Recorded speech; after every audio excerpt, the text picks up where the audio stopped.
امام مہدی فیوچر میں آنے والے ایک ایسے انسان جس کی پریڈکشن آج سے 1400 سال پہلے رسول اللہ صلی اللہ علیہ وسلم نے کی تھی، اور یہ صرف اسلام میں نہیں بلکہ دنیا کے ہر ریلیجن، یہودی، کرسچینٹی اور ایون ہندوؤں میں بھی ایک ایسے انسان کے آنے کا ویٹ کیا جاتا ہے۔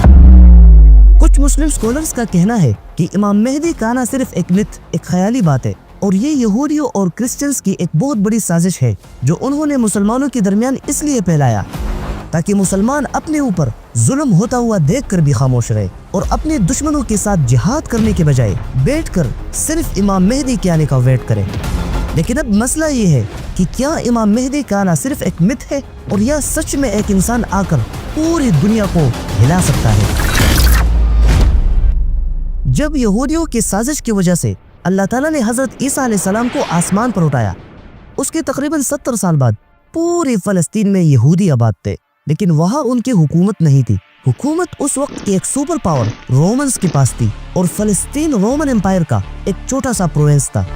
ریلیجن کے حساب سے یہودیوں اور رومنز میں بہت بڑا ڈیفرنس تھا، کیونکہ یہودی مونوتھیسٹ صرف ایک خدا کے ماننے والے تھے اور رومنز بہت سارے خداؤں کو مانتے تھے۔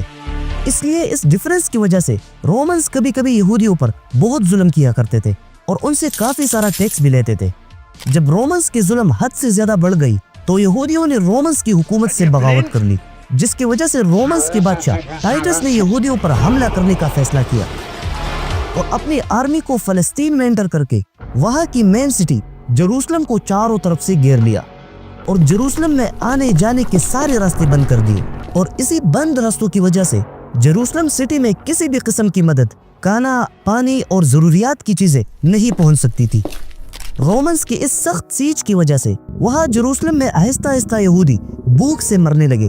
اور حالات اتنے خراب ہوئے کہ جوزفس نے اپنی کتاب میں لکھا ہے کہ ان سخت حالات کی وجہ سے ماؤں نے کھانے کے لیے اپنے ہی بچوں کے جسم کا گوشت پکایا۔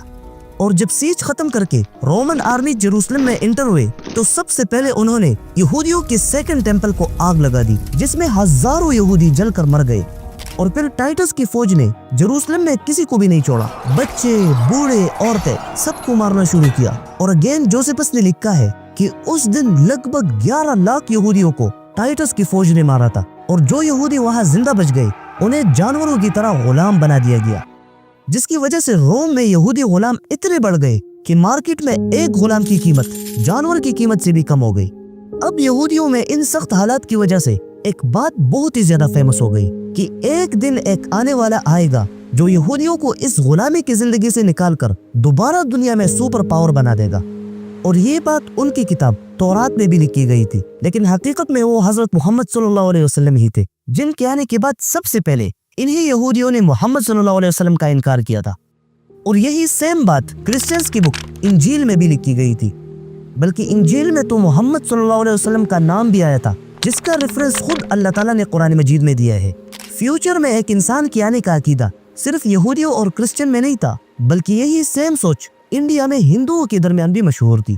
کیونکہ ہندوؤں کے مطابق ان کے بھگوان وشنو کے 10 اوتار ہے۔ اوتار کا مطلب جب دنیا میں گناہ بڑھ جائے تو بھگوان خود اور یا کسی کی شکل میں آ کر دنیا میں اس برائی کو ختم کر کے ریلیجن کو بچاتے ہیں۔ اب ہندوؤں کے مطابق وشنو کے ان 10 اوتار میں سے 9 اوتار تو زمین پر آ چکے ہیں، اور 10واں اور آخری اوتار کلکی نے ابھی آنا ہے۔ اور انٹرسٹنگ بات تو یہ ہے کہ ہندو مذہب میں کلکی اوتار کے بارے میں جتنی بھی نشانیاں بتائی گئی ہے وہ ایگزیکٹلی حضرت محمد صلی اللہ علیہ وسلم سے میچ کرتی ہے، جس کی وجہ سے کچھ سکولرز کہتے ہیں کہ ہندوؤں کا 10واں اوتار کوئی اور نہیں بلکہ حضرت محمد صلی اللہ علیہ وسلم ہے۔ لیکن خیر، اسلام سے پہلے فیوچر میں آنے والے ایک انسان کا عقیدہ ان تینوں ریلیجن میں فیمس تھا، اور جب اسلام آیا اور مسلمان حضرت محمد صلی اللہ علیہ وسلم کی میسج کو پوری دنیا میں پھیلانے لگے تو اس مقصد کے لیے مسلمانوں نے پوری دنیا کو کانکر کرنا شروع کیا، کیونکہ جب تک آپ کے پاس پاور نہیں ہوگی آپ اپنی سوچ کو دنیا میں پوری طرح کبھی بھی امپلیمنٹ نہیں کر سکتے۔ اس لیے مسلمانوں نے آہستہ آہستہ آدھی سے بھی زیادہ دنیا فتح کر لیا، اور جب عباسیوں کا دور آیا تو اس وقت مسلمان اپنی طاقت کی پیک تک پہنچ گئے تھے، جسے آج بھی دنیا میں اسلامک گولڈن ایج کے نام سے یاد کیا جاتا ہے۔ اسی عباسی خاندان کے 5ویں بادشاہ ہارون الرشید نے ایک بہت ہی یونیک کام کیا۔ انہوں نے اپنی کیپٹل بغداد میں مسلمانوں کے لیے ایک بہت بڑی لائبریری بنائی، ہاؤس آف وزڈم،